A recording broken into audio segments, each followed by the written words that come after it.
Buongiorno da Leandro Maggi, siamo ad Ariano nel Polesine, davanti alla casa dove è successa la tragedia. Naturalmente non ci possiamo sbilanciare sulle cause, sui motivi.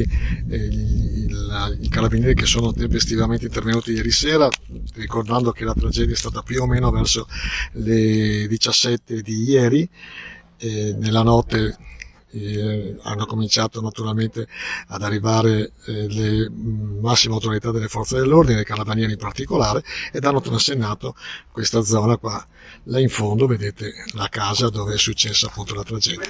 Una tragedia particolare perché praticamente la donna di 32-35 anni, scusate la mia imprecisione, che adesso è ancora all'ospedale, ancora naturalmente in fin di vita, però le sue condizioni sono gravissime.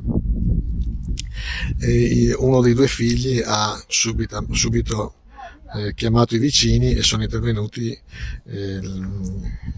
le ambulanze del vicino ospedale.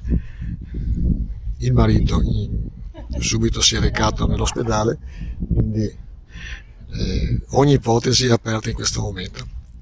Abbiamo cercato di sentire dalla popolazione di questo paese, notoriamente molto tranquillo, di poter dire qualcosa. Nessuno si è sbilanciato. Il sindaco stesso, che abbiamo naturalmente chiamato, ci ha detto: guarda, adesso in questo momento non abbiamo notizie, non riusciamo assolutamente a fare nessun tipo di ipotesi, e quindi cerchiamo adesso di capirne un po' di più.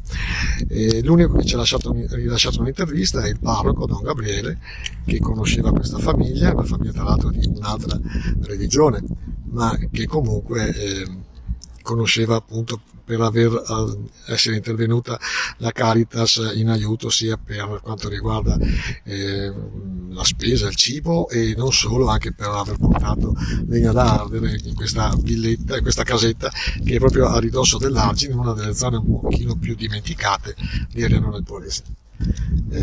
Tantissime sono le televisioni presenti, naturalmente non ci si può avvicinare più di tanto, noi qua siamo al limite, appunto, vedete la zona transennata. Ecco, vi facciamo ascoltare naturalmente adesso la intervista che abbiamo avuto, l'unica intervista che siamo riusciti ad avere con il parroco Don Gabriele del paese. Conosceva la famiglia che è stata appunto coinvolta in questa tragedia? Sì, la famiglia era assistita dalla Caritas parrocchiale. Una volta al mese portavamo la borsa spesa con gli alimenti, qualche volta abbiamo anche portato della legna perché avevano bisogno di riscaldarsi, però non era una famiglia integrata nella comunità, nel senso che loro erano anche di un'altra religione e comunque non abbiamo approfondito i rapporti. Ecco, c'è una grossa comunità di marocchini? C'è una comunità, non mi sembra che sia una grande comunità. C'è una comunità, vive tranquillamente la sua vita e in buoni rapporti tra di loro, ma non direi che siano integrati con quel paese, con la comunità. E sa da quanti anni erano qua ad Ariano? Da qualche anno, da pochi anni. È arrivato prima il marito, poi dopo ha integrato la famiglia? Sì. Riprendiamo la diretta, noi ci scusiamo per non avere altre notizie più dettagliate. Naturalmente stanno investigando i carabinieri, non solo, vedete le forze dell'ordine sono presenti davanti a questa casa dove, ricordiamo, ieri alle ore più o meno 17 è successa una tragedia.